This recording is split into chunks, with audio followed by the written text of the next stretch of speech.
wabarakatuh. Kami dari Kelompok 2 mempersembahkan tugas strategi pembelajaran. Selamat menyaksikan. Assalamualaikum warahmatullahi wabarakatuh. Waalaikumsalam warahmatullahi wabarakatuh. Apa kabar kalian hari ini? Alhamdulillah, luar biasa. Allahu Akbar.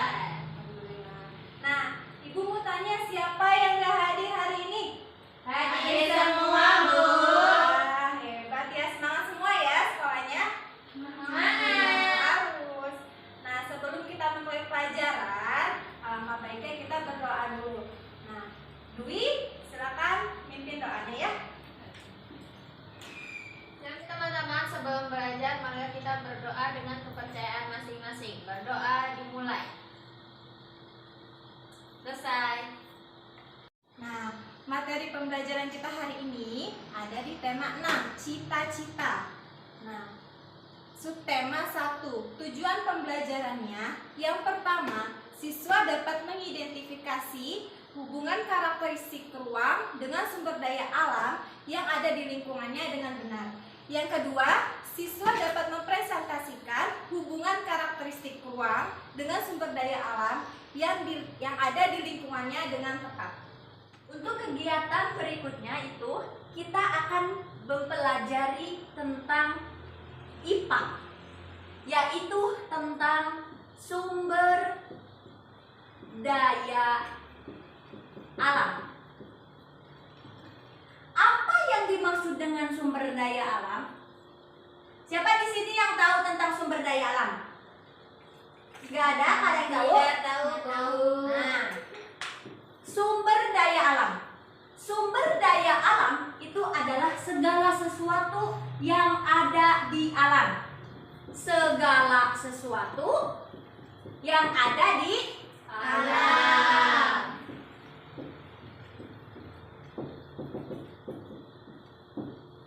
Sumber daya alam, segala sesuatu yang ada di alam. Contohnya apa? Contohnya matahari.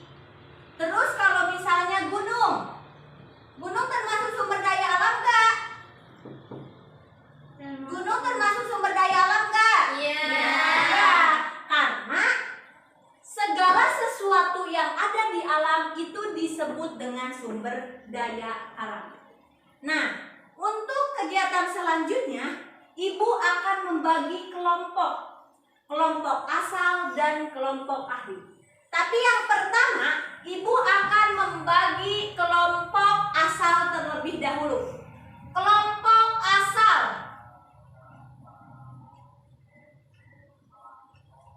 Kelompok pertama atau ke-1 itu Ibu tunjuk langsung aja ya. Ya. Irma dan Ilma. Itu kelompok 1. Ilma dan Irma. Kelompok 2, Dwi dan Ayu. Nah, untuk pembagian materi,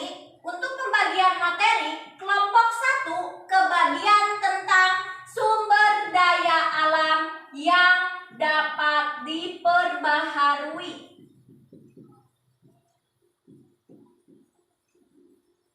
Itu kelompok 1. Kelompok 2 apa, Bu?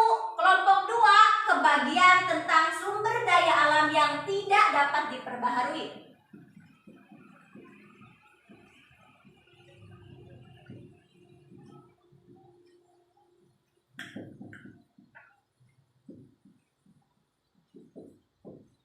Nah, silahkan untuk kelompok 1 dan kelompok 2 maju ke depan.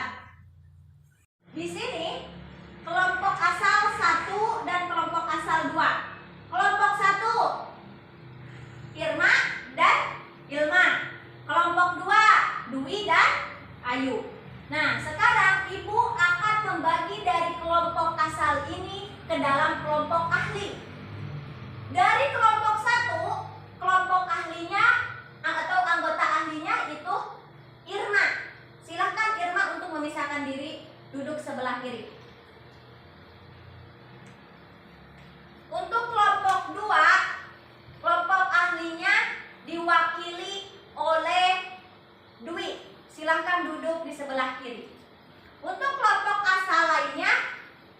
sebelah kanan. Untuk kelompok ahli, ini tugas kelompok ahli ya, yaitu mendiskusikan materi yang telah tadi ditentukan. Materinya tentang apa? Yang pertama, sumber daya alam yang diperbaharui. Yang kedua, materinya tentang Sumber daya alam yang dapat diperbaharui. yang tidak dapat.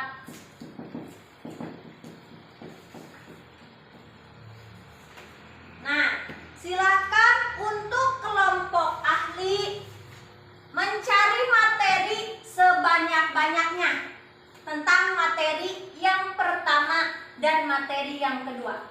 Silahkan cari materi sebanyak-banyaknya di buku yang telah disediakan.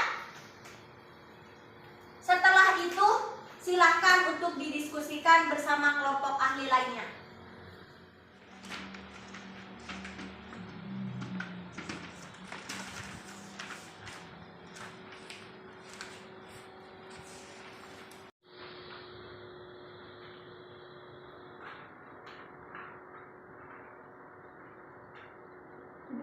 Bagaimana kelompok ahli sudah selesai berdiskusinya? Sudah, Bu. Sudah. Silahkan kembali kepada kelompok asal.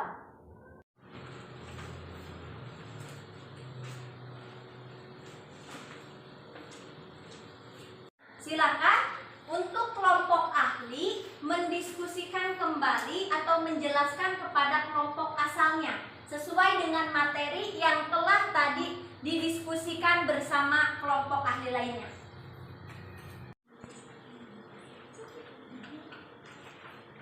Sudah diskusinya? Sudah, Bu. Nah, kalau sudah diskusi bersama kelompok asalnya, kita akan mempresentasikan hasil diskusi tadi.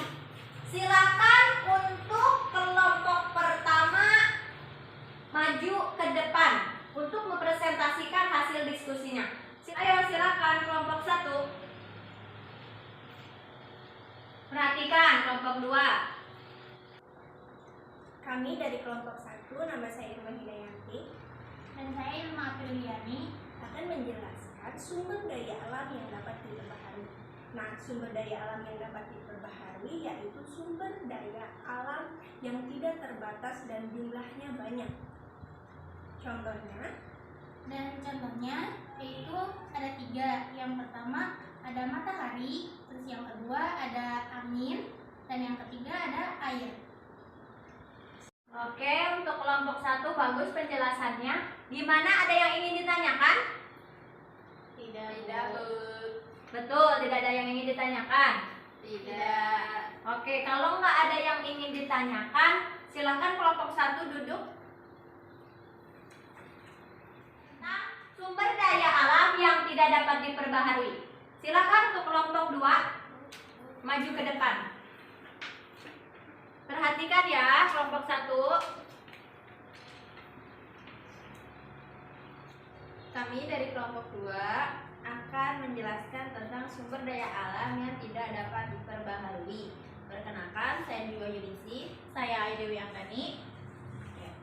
Jadi saya akan menjelaskan sumber daya alam yang tidak dapat diperbaharui, yaitu sumber daya alam yang jumlahnya terbatas.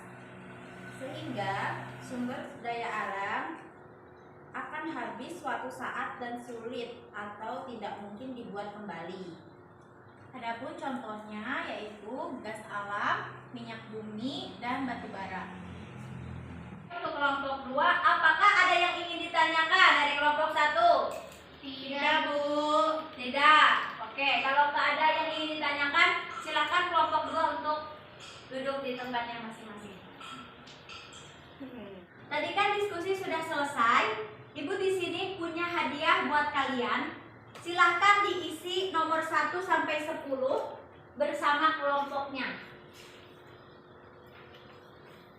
Nanti kalau selesai bisa dikumpulkan ke depan ya. Iya, Iya, Bu.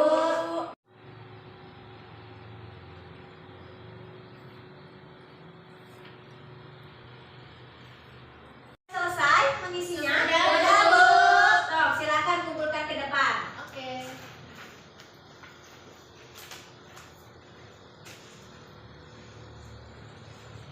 Ibu, makasih. Nah, untuk pembelajaran hari ini sudah selesai. Anak-anak, apa yang kita dapat dari pembelajaran hari ini? Mari kita review sama-sama ya. Tadi kita belajar tentang sumber daya alam. Sumber daya alam itu apa?